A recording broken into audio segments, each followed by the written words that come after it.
Hello everyone, welcome to physics acad. तो last class में हम मैथमेटिकल टूल्स खत्म कर चुके थे और हम लोग एक चीज और लाए हैं, वो है प्रैक्टिस क्विज। जितने भी लेक्चर्स हैं उसके डिस्क्रिप्शन में आपको एक लिंक मिलेगा, जिसको ओपन करके आप एक क्विज पे जाएंगे जिसमें एमसीक्यूज टाइप के क्वेश्चन होंगे और ये हर लेक्चर के लिए होगा। हर लेक्चर के रिगार्डिंग उस पर क्वेश्चन होंगे जिसके थ्रू आप उसको प्रैक्टिस कर सकते हो और आपको वो लेक्चर रिवाइज भी हो जाएगा। तो चलिए बढ़ते हैं हम आगे। आज हम स्टार्ट करने जा रहे हैं यूनिट्स एंड डायमेंशन, हमारा न्यू चैप्टर। तो चलिए स्टार्ट करते हैं। हेडिंग डाल लीजिए यूनिट्स एंड डायमेंशंस। ठीक है, तो सबसे पहले यूनिट्स एंड डायमेंशन में हमारे को डिफाइन करना है फिजिकल क्वांटिटीज। सबसे पहले टर्म होती है जो हम डिफाइन करते हैं वो होता है फिजिकल क्वांटिटीज।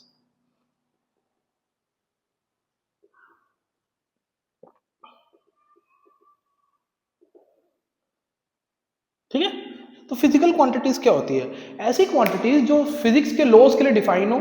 ठीक है, हमारे फिजिक्स के लॉज के लिए, और जो मेजर हो सके उनको हम फिजिकल क्वांटिटीज कैसे कहते हैं। तो चलो इसके डेफिनेशन में लिख देता हूं। तो quantities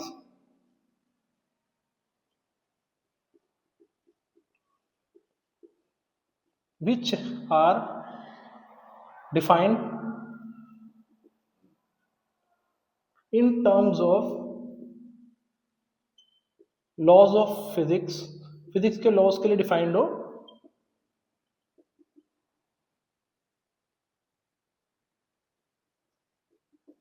and can be measured, जो मेजर्ड भी हो सके, आर कॉल्ड फिजिकल क्वांटिटीज।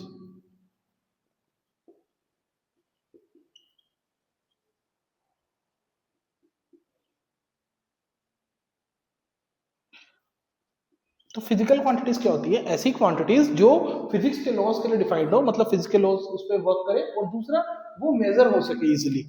ठीक है, जो मेजर कर सके हम उसे हम बोलते हैं फिजिकल क्वांटिटीज। ये दो प्रकार की होती है। कितने टाइप्स की होती है ये फिजिकल क्वांटिटीज? होती है हमारी टू टाइप्स की। यहां से कर देता हूं मैं ऐसे। फर्स्ट होती है बेटा फंडामेंटल क्वांटिटीज, या फंडामेंटल फिजिकल क्वांटिटीज लिखे। आप लोग फंडामेंटल भी लिख सकते हैं, फंडामेंटल क्वांटिटीज।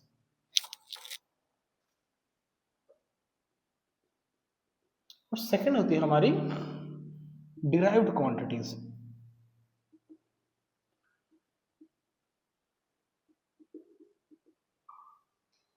तो फंडामेंटल क्वांटिटीज क्या होती है और डिराइव्ड क्वांटिटीज क्या होती है? फंडामेंटल हिंदी में इसका अर्थ होता है मूल, मतलब जो खुद से बनो, ऐसी क्वांटिटीज जो इंडिपेंडेंट हो, जो किसी पे डिपेंड नहीं करे, वो होगी फंडामेंटल क्वांटिटीज। और डिराइव्ड क्वांटिटीज होंगी जो क्वांटिटीज किसी दूसरी क्वांटिटीज से बनी हो। जैसे बेटा मास, मास क्या है? वो किसी क्वांटिटी से नहीं बना, वो फंडामेंटल है। टाइम, टाइम भी खुद से ही बना है, उसको कोई मतलब कोई फॉर्मूला तो बनता नहीं उसका, तो वो भी फंडामेंटल है। तो मास, टाइम, ये सब फंडामेंटल क्वांटिटीज है। जैसे हम बढ़ते हैं स्पीड की ओर। स्पीड किससे बनती है? स्पीड का फॉर्मूला क्या होता है? Distance upon time. तो एक डिराइव हुई है ये क्वांटिटी, तो ये डिराइव्ड क्वांटिटीज में आ जाती है। ठीक है, तो इसकी डेफिनेशन हम लिख लेते हैं। तो फंडामेंटल क्वांटिटीज की, physical quantities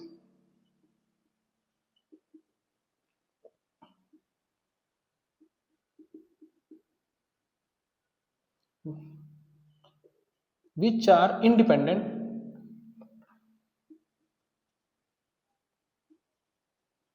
physical quantities which are independent means आप लिख सकते हो doesn't depend on any other quantity.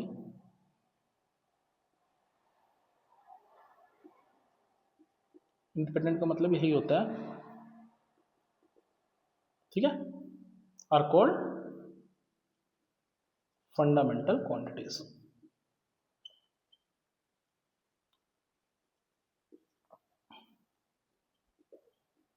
इसके एग्जांपल्स क्या होते हैं? जैसे बताइए आप, ऐसी कौन कौन सी क्वांटिटीज है जो किसी पे डिपेंड ना करे? जैसे सबसे हो गया हमारा मास। मास खुद से बनता है बेटा, ये किसी पे डिपेंड नहीं करता, ये इसका कोई फॉर्मूला नहीं होता। दूसरा हो गया हमारा length,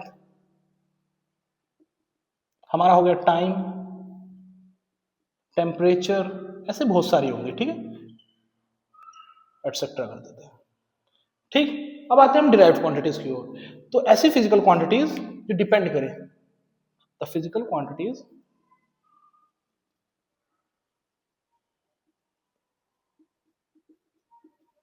which are dependent on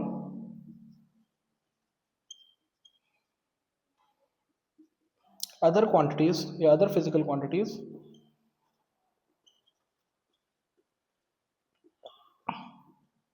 are called derived quantities.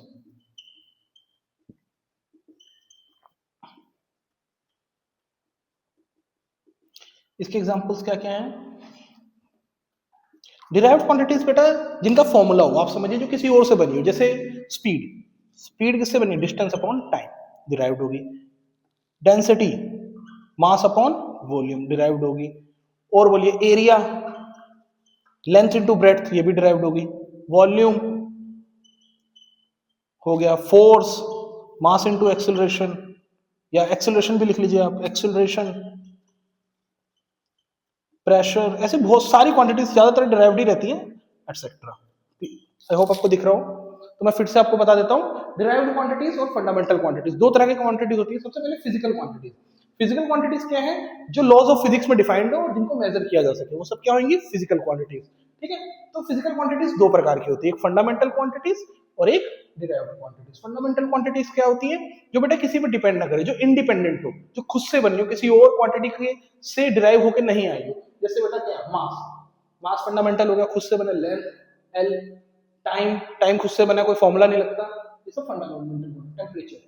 और डिराइव्ड क्वांटिटीज जो डिपेंडेंट हो दूसरी क्वांटिटीज पे, जैसे एरिया, लेंथ इनटू ब्रेड्थ पे डिपेंड करता है, स्पीड, डिस्टेंस अपॉन टाइम। तो डिराइव्ड क्वांटिटीज जो दूसरी क्वांटिटीज पे डिपेंड करे। और आप एक ट्रिक से भी याद कर सकते हो, जैसे जिसका भी फॉर्मूला होगा वो ऑब्वियसली डिराइव्ड होगी। मतलब जो भी क्वांटिटी जिसका फॉर्मूला बन रहा है तो वो डिराइव होगी, क्योंकि उसको डिराइव किया गया ना, तो सब डिराइव्ड क्वांटिटीज में आएगी। जैसे speed, density, area, volume, force, acceleration, pressure, ऐसे बहुत सारी हैं। तो डिराइव्ड क्वांटिटीज आपको क्लियर हो गया होगा। तो आई होप आपको ये पूरा क्लियर हो गया होगा। तो हम बढ़ते आगे, जब तक आप इसे नोट कर लीजिए।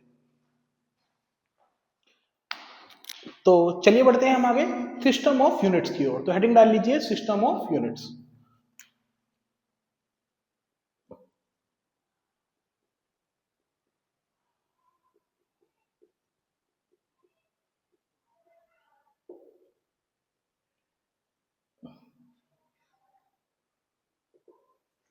तो सिस्टम ऑफ यूनिट्स क्या होता है बेटा? जैसे अर्थ है, आप समझ रहे हो, यहाँ हम इंडिया में है, वहां अमेरिका, लाइक उस पार अमेरिका है, यूरोप, अदर अदर कंट्रीज है। तो हर कोई जो है ना पहले अपने सिस्टम ऑफ यूनिट्स रखता था। जैसे हम लोग जो है वो मास किस में नापते हैं? केजी में नापते हैं। बट अगर आप देखो अमेरिका में पाउंड्स होता है। तो सबने अपने अपने सिस्टम ऑफ यूनिट्स बना रखी थी। कहीं पे हम लाइक लेंथ को किस में नापते हैं हम लोग? जनरली मीटर में, और कहीं फुट में भी नापते हैं। तो ऐसे डिफरेंट सिस्टम ऑफ यूनिट्स थी। तो कितनी प्रकार की सिस्टम ऑफ यूनिट्स जो पॉपुलर थी वो थी तीन। तो तीनों हम जानते हैं। जो तीन प्रकार की सिस्टम ऑफ यूनिट्स थी वो थी, एक थी एफपीएस, दूसरी थी सीजीएस, और तीसरी थी एमकेएस, सिस्टम ऑफ यूनिट्स। ठीक है, तो तीन प्रकार की सिस्टम ऑफ यूनिट्स थी, एफपीएस, सीजीएस और एमकेएस। तो चलो हम जानते हैं इसमें। सबसे पहले हम जानते हैं एफपीएस, सिस्टम ऑफ यूनिट्स।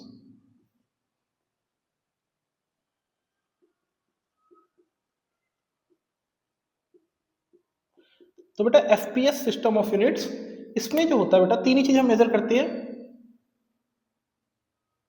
सबसे पहले लेंथ, मास और टाइम। ठीक है, तो एफपीएस सिस्टम ऑफ यूनिट्स में आप देखिए ट्रिक याद रखिए, F for foot, P for pound, S for second. जो लेंथ होती है वो किसमें मेजर करते हैं? फुट। जैसे हम बोलते हैं ना 5 फुट का है, 6 फुट का इंसान है, लेंथ किसमें मेजर करते हैं? वो एफपीएस सिस्टम होता था, फुट में। मास किसमें मेजर करते हैं? पाउंड्स। आप लोगों ने डब्ल्यू में देखा ही होगा, जो मास बोलते थे वो पाउंड्स में बोलते थे। बिग शो 500 पाउंड्स का था, ना कि बेटा वो केजी में था। ठीक है, जैसे बोलते थे बिग शो, अंडरटेकर, उनके वेट्स पाउंड्स में बोला जाता था, केजी नहीं था वो।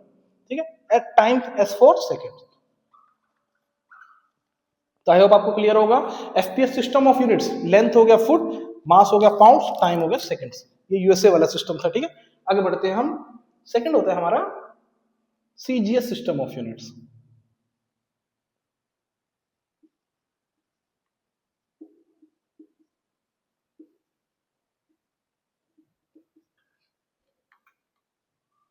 सीजीएस, तो सीजीएस में भी लेंथ होगा एक, मास एंड टाइम। इसको कैसे मेजर करते हैं बताते हैं।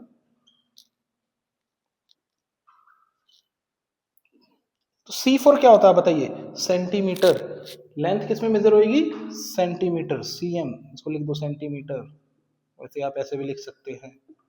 ठीक है, मास G4 ग्राम, मास किसमें मेजर होगा, ग्राम, और टाइम S4 अगेन सेकेंड। तो सीजीएस सिस्टम यूनिट्स में लेंथ सेंटीमीटर, मास ग्राम और टाइम सेकेंड। ठीक है, तो क्लियर हो गया होगा। अगला आता है हम MKS system of units. Third MKS system of units.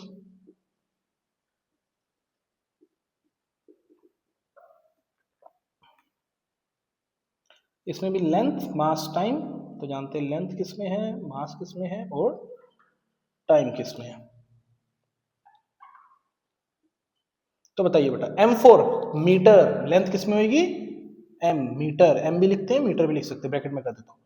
K4 KG, किसमें, किलोग्राम, मास किसमें होगा, किलोग्राम, और S time seconds, time seconds में ही रह रहा है हर जगह। ठीक है बेटा, तो आई होप आपको क्लियर हो गया होगा। तीन तरह की सिस्टम ऑफ यूनिट्स होती थी जनरली, एक होती थी FPS system of units, CGS system of units, MKS system of units. आपको याद कैसे रखना है, एफपीएस फुट पाउंड सेकंड, तो एफपीएस सिस्टम ऑफ यूनिट्स में length foot, mass pound, time second. CGS centimetre gram second, length centimetre, mass gram, time second. ठीक है, MKS system of units metre kilogram second, length metre, mass kg, kilogram, time second. तो I hope आपको तीनों system of units clear हो गई होंगी, तो आप इसे नोट कर लीजिए, फिर आगे बढ़ते हैं। तो हम लोगों ने तीन सिस्टम ऑफ यूनिट्स जानी, एक थी एफपीएस सिस्टम ऑफ यूनिट्स, एक सीजीएस सिस्टम ऑफ यूनिट्स और एक एमकेएस सिस्टम ऑफ यूनिट्स। तो बेटा प्रॉब्लम क्या आ रही थी, प्रॉब्लम ये थी कि कोई कोई मास पाउंड में मेजर कर रहा है, कोई केजी में मेजर कर रहा है, बट जो साइंस होती है वो all over the world same होनी चाहिए।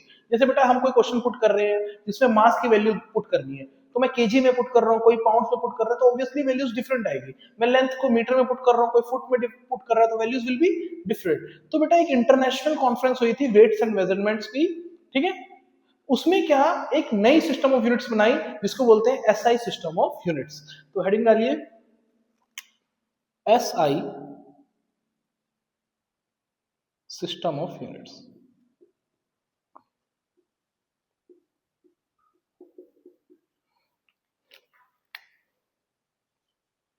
एसआई की फुल फॉर्म वैसे ये फ्रेंच वर्ड में बनाया था, सिस्टम है इंटरनेशनल, इसको हम बोलते क्या है, इंटरनेशनल सिस्टम। ठीक, एसआई सिस्टम ऑफ यूनिट्स।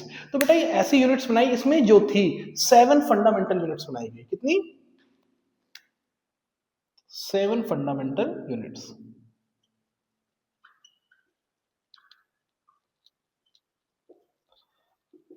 जिसकी एसआई यूनिट डिफाइंड करी गई। ठीक है बेटा, और हमें वही यूज करनी है। जैसे मास की एसआई यूनिट हमने डिफाइंड कर दी पहले, केजी, तो हम मास की वैल्यू हमेशा केजी में ही रखेंगे, चाहे हम क्लास 11 12 में कोई भी क्वेश्चन कर रहे हो।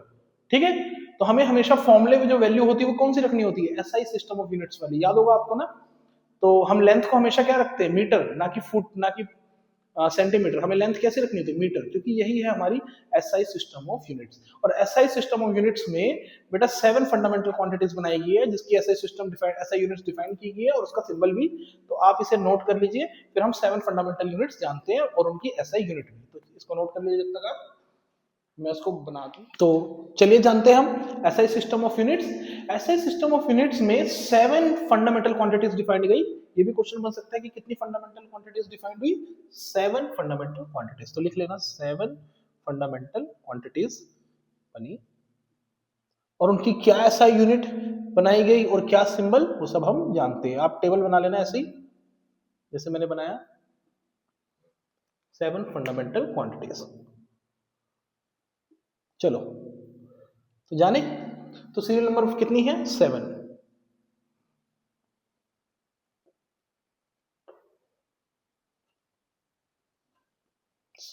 सबसे पहली क्वांटिटी फंडामेंटल क्वांटिटीज थी लेंथ। ठीक, फंडामेंटल सबसे पहली क्वांटिटी थी लेंथ, और लेंथ की ऐसा यूनिट बनी बेटा मीटर। हम लेंथ को हमेशा मीटर में ही पुट करेंगे, ये याद रखना। और इसका सिंबल होता है स्मॉल एफ। तो कहीं भी लेंथ होगी उसकी वैल्यू आप कैसे पुट करोगे, मीटर में। ठीक है, उसकी ऐसा यूनिट क्या है, मीटर। तो चलिए सेकंड बढ़ते बेटा मास की ओर। मास को हम पाउंड में भी मेजर कर रहे थे, केजी में भी, बट उसकी ऐसा यूनिट जो बनी वो बनी किलोग्राम, केजी। सिंबल क्या होगा, केजी। अब कहीं भी मास होगा उसको हम किस में पुट करेंगे, केजी, किलोग्राम में, ठीक है। तीसरे बढ़ते हैं हम टाइम की ओर। टाइम की ऐसा यूनिट क्या रहती है, सेकंड, हमेशा से ही, ठीक है। और इसका सिंबल होता है एस, भी लिखते हैं कुछ बच्चे और एस सी भी लिखते हैं, जैसे लिखना हो आप लिख लीजिएगा, ठीक है, एस भी लिख सकते हैं। अगला बढ़ते हैं हम टेम्परेचर की ओर। फोर्थ हमारी फंडामेंटल क्वांटिटी होगी टेम्परेचर, ठीक है। टेम्परेचर की ऐसा यूनिट क्या होगी, देखो टेम्परेचर हम सेल्सियस में भी नापते हैं, फॉरेनहाइट में भी मेजर करते हैं, लेकिन इसकी ऐसा यूनिट केल्विन होती है, अगर आपने सुना होगा केल्विन। अभी हम ये जानेंगे आगे इनके बीच का रिलेशन। इसका सिंबल होता है के, ठीक है। टेम्परेचर हो गया केल्विन, सिंबल हो गया हमारा के। अगला बेटा आता है हमारा इलेक्ट्रिक करंट।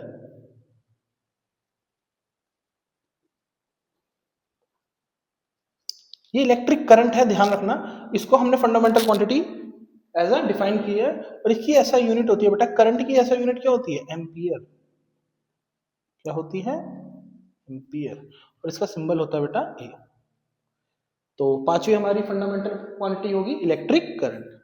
नेक्स्ट हम बढ़ते हैं, अगला होता है अमाउंट ऑफ सब्सटेंस। ये आपने केमिस्ट्री में सुना होगा, अमाउंट ऑफ सब्सटेंस। किस में मेजर करते हैं अमाउंट ऑफ सब्सटेंस, मोल, सुना होगा ना केमिस्ट्री में, MOLE, मोल। और इसका सिंबल होता है MOLE, लिख लो आप, जो मर्जी लिख लो, ठीक है। हमारा सिक्स्थ होगा fundamental quantities, amount of substance. अगला हमारा आता है लुमिनस इंटेंसिटी। ये वैसे यूजफुल नहीं है, मतलब है फंडामेंटल क्वांटिटी, बट ये हमारे 11th 12th क्लास में काम नहीं आता। लुमिनस इंटेंसिटी,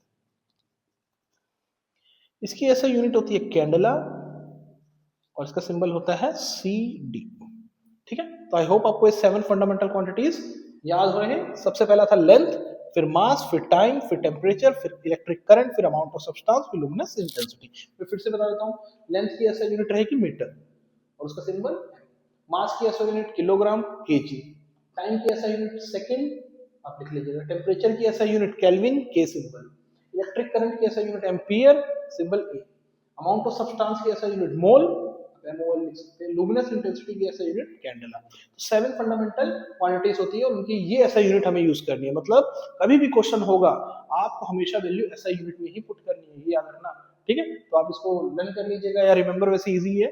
आगे हम बढ़ते हैं इसके, आप जब तक ये टेबल बना लीजिए अच्छे से और नोट कर लीजिए, फिर हम some other units of length, mass and temperature जानेंगे जो यूजफुल रहेंगे हमारे आगे, ठीक है। तो इसको नोट कर लीजिए।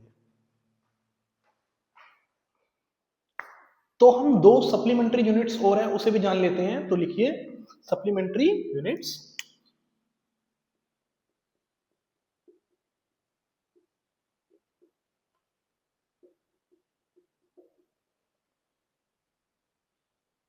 एक होती है बेटा प्लेन एंगल, और एक होती है सॉलिड एंगल। प्लेन एंगल जो हम मेजर करते हैं जैसे 2D में, ठीक है, और एक होता है सॉलिड एंगल।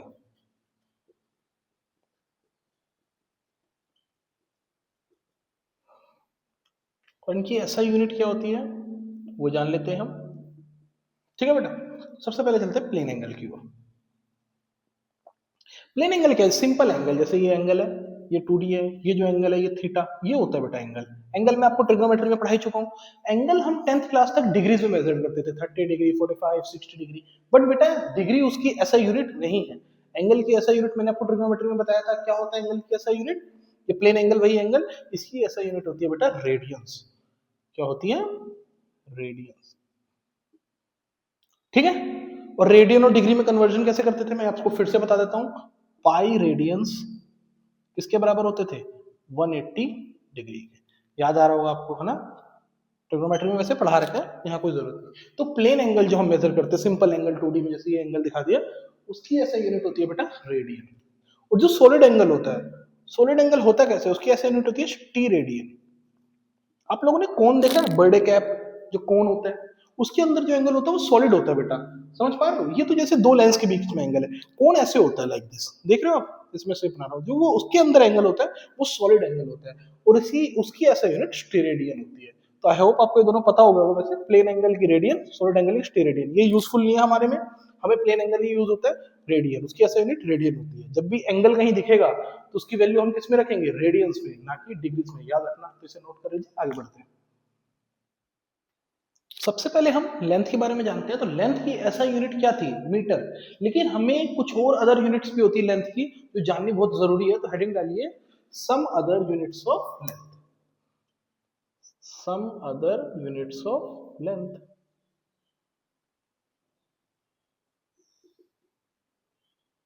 तो चलिए जानते हैं। तो ऐसा यूनिट तो बेटा मीटर होती है। तो फिर सबसे पहले होती है हमारी मिलीमीटर। क्या होती है, मिलीमीटर, ठीक है। फिर हमारी आती है माइक्रोमीटर। क्या आती है, माइक्रोमीटर। मिलीमीटर को हम कैसे लिखते हैं बेटा, एम, एम, मिलीमीटर। माइक्रोमीटर को हम लिखते हैं म्यू से, mu, mu m, mu for micro, याद रखना है। अगली आती है बेटी हमारा, बेटा हमारा नैनोमीटर।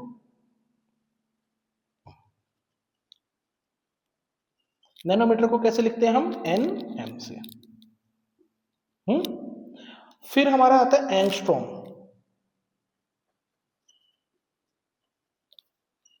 इसका सिंबल होता है ए के ऊपर डिग्री वाला, वही गोला छोटा सा, ए के ऊपर ये होता है एंगस्ट्रॉम का सिंबल। फिर हमारा आता है, यहां पे कर लेते हैं हम लोग, पिकोमीटर।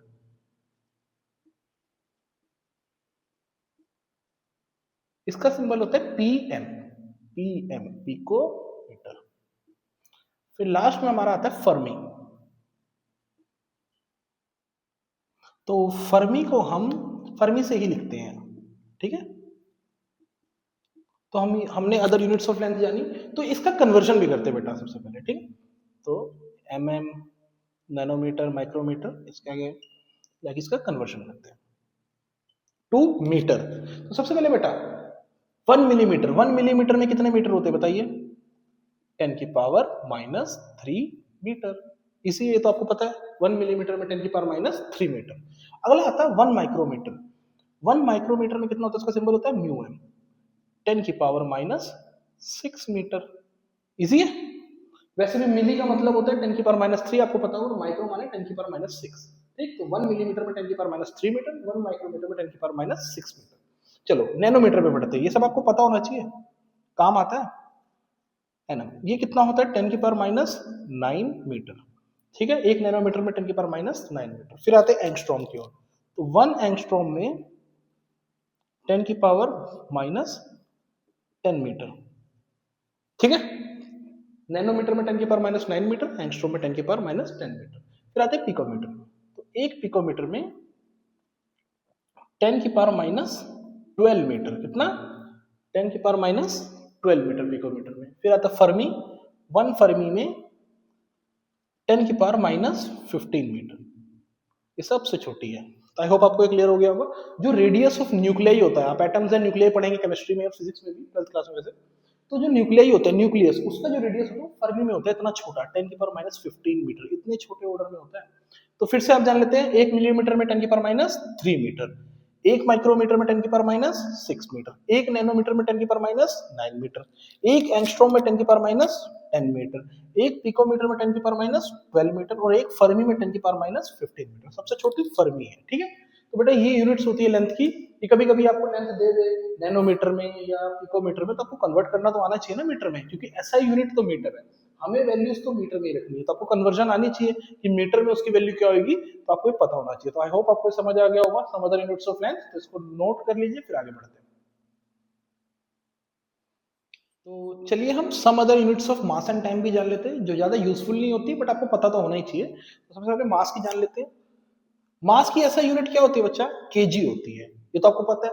लेकिन दो यूनिट्स और होती है, एक होती है क्विंटल। एक क्विंटल कितने केजी होता है, आप लोगों ने देखा होगा, एक क्विंटल होता है 100 केजी, पता ही होगा वैसे आपको, गांव वगैरह में तो लोगों को पता ही रहता है। और दूसरा आता है एक बेटा टन, एक टन, एक टन होता है 1000 केजी। ट्रालीज वगैरह मेजर करने के लिए काम आता है। एक क्विंटल कितना, 100 केजी, और एक टन 1000 केजी। ये होगी मास की दो यूनिट्स, पता ही होगी आपको वैसे, लेकिन जान लीजिए अच्छा। टाइम की जान लेते हैं। टाइम की बेटा एक डिकेड होगी, वन डिकेड, डिकेड किसे बोलते हैं? 10 साल को। One decade is equal to 10 years. और एक होगी सेंचुरी, सेंचुरी 100 ईयर्स को बोलते हैं, ठीक है। ये सब इतनी यूजफुल नहीं रहती, लेकिन जान लीजिए। इसकी और भी यूनिट्स होती है, सोलर ईयर, लूनर मंथ, ये सब आप खुद से बुक से पढ़ लेना, वैसे इतना काम नहीं आती, ठीक है। जो काम थी वो थी लेंथ की, लेंथ की बहुत इंपॉर्टेंट रहती है, वो आपको आना चाहिए। नैनोमीटर, लाइक मिलीमीटर से शुरू होते हैं, मिलीमीटर, पिकोमीटर एंड जो भी है सारी आप लेंथ की याद रख लेना, ठीक है। तो ये भी हमारा हो गया। आगे बढ़ते हैं, हम टेम्परेचर की यूनिट्स जानते हैं, वो भी वैसे यूजफुल नहीं रहती, लेकिन जान लेते हैं। तो टेम्परेचर की जो एसआई यूनिट होती है वो बहुत इंपॉर्टेंट है, वो जान लेना, आप गलती ना करना, आपको पढ़ाया था। इसकी एसआई यूनिट क्या रहती है बेटा? एसआई यूनिट हमेशा केल्विन रहती है, और आपको केल्विन में ही आंसर रखना है, याद रखना है, बहुत इंपॉर्टेंट है, गलती नहीं करनी की, ठीक है। इसकी अदर यूनिट्स क्या होती है? अदर यूनिट्स होती है जैसे एक हमारी होगी डिग्री फॉरेनहाइट, क्या बोलते हैं इसे? फर्स्ट डिग्री फॉरेनहाइट ऐसे लिखते हैं, और लिखते कैसे? डिग्री एफ पे लिख लेते हैं। और दूसरी होती है हमारी डिग्री सेल्सियस, इसको डिग्री सी भी लिख लेते हैं, ठीक है। और तीसरी हमारी केल्विन है, जो एसआई यूनिट है। आप लोग बुखार नापते होगे, आप कहते हैं 100 डिग्री का बुखार है, 100 डिग्री का बुखार है, 100 डिग्री प्लस है, तो वो फॉरेनहाइट होता है बेटा, 100 डिग्री फॉरेनहाइट। सेल्सियस में अगर उसे हम देखेंगे 35 के अराउंड होगा, ठीक है।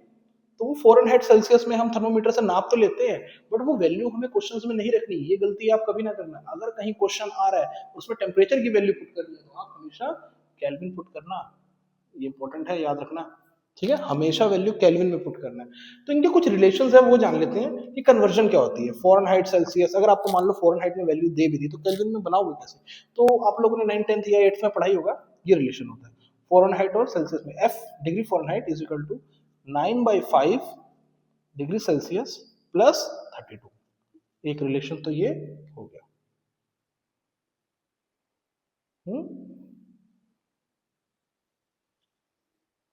अगर आपको सेल्सियस से फॉरेनहाइट करना है या फॉरेनहाइट से सेल्सियस, तो आप इस रिलेशन से कर सकते हैं, ठीक है। दूसरा बेटा, सेल्सियस और केल्विन में भी एक रिलेशन होता है, वो क्या होता है? K is equal to, Kelvin is equal to 273 plus degree Celsius. अगर हमें केल्विन से सेल्सियस में जाना है तो क्या करना है? 273.13 होता है, ये चलो 273 लिख लो, इतना एडवांस क्या ही जाना, प्लस सेल्सियस। तो ये रिलेशंस हो गए दो, जो आपको आने चाहिए, ये इंपॉर्टेंट है आपके लिए, इसको याद कर लेना, ठीक है। वैसे कभी कदार दे दे, वैसे होता नहीं ऐसा, मैंने देखा, लेकिन आपको पता होना चाहिए। तो वैसे आपने छोटी क्लासेस में पढ़ा है, Fahrenheit is equal to 9/5 C plus 32। Celsius Fahrenheit का रिलेशन मिल गया। अगर आपको सेल्सियस से केल्विन में जाना तो 273 प्लस करना है। जैसे 0 डिग्री सेल्सियस टेम्परेचर है, तो वो कितना केल्विन होगा? 273। 27 डिग्री सेल्सियस टेम्परेचर है, तो वो कितना होगा? 273 प्लस करेंगे तो कितना हो जाएगा? 300 केल्विन। जो रूम टेम्परेचर होता है नियर अबाउट हमारा 300 केल्विन ही होता है। तो ये दो रिलेशन से हम फॉरेनहाइट से केल्विन भी बना सकते हैं, सेल्सियस से भी केल्विन, लेकिन याद क्या रखना है आपको? ऐसा यूनिट केल्विन होती है, केल्विन में वैल्यू पुट करनी है। तो हमारा यूनिट्स यहीं तक रहता है, यहीं तक खत्म हो जाता है। तो नेक्स्ट क्लास में हम डायमेंशंस पढ़ेंगे, तब तक के लिए bye, have a great day.